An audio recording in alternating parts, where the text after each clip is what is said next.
Au sujet des hémorroïdes, beaucoup de mystères et de légendes existent autour. C'est une pathologie qui demeure encore relativement taboue, notamment en raison de la zone où elle se situe, car elle est trop souvent associée dans l'inconscient collectif à un problème d'hygiène, bien que les causes en soient très différentes. Les hémorroïdes sont causées par une pression trop importante et permanente au niveau de l'anus et du rectum, ce qui peut par exemple se produire lorsque l'on reste en position assise pendant les périodes trop importantes. Elles se manifestent par la constipation, le dérèglement du système de défécation entraînant des inflammations, l'apparition d'une bosse dure ou de gonflements douloureux au niveau de l'anus. Il existe deux types d'hémorroïdes, internes ou externes.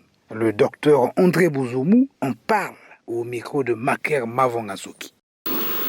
Les hémorroïdes, ce sont des inflammations que l'on retrouve au niveau du tube digestif, très souvent dans la zone anale, au niveau du rectum.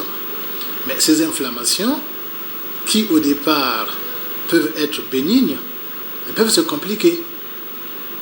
Et quels sont les facteurs aggravants? L'alimentation, parfois trop épicée, l'alimentation épicée plus l'alcool, et surtout la constipation. Les crises hémorroïdaires sont la majorité du temps sans réel danger pour la santé, mais certaines complications peuvent survenir si elles ne sont pas traitées à temps ou correctement. On peut éviter les hémorroïdes. Avec un bon comportement alimentaire, on peut éviter les hémorroïdes. Maintenant, dans certains cas, chez certaines personnes, c'est un problème de situation de travail. Parce que lorsqu'on travaille assis pendant longtemps, la chaleur au niveau des fesses peut aussi provoquer une dilatation de certains vaisseaux, des petits vaisseaux, au niveau des muscles anal, et donc provoquer des hémorroïdes. Surtout si c'est accompagné avec une mauvaise alimentation. Donc c'est pourquoi, et l'une des conséquences dramatiques aussi, avec la crise hémorroïdaire, on peut être anémie, puisqu'il y a des microsaignements. Les hémorroïdes peuvent provoquer l'anémie et donc la mort. Les crises hémorroïdaires se soignent aujourd'hui très bien par voie médicamenteuse, plus traditionnelle ou chirurgicale.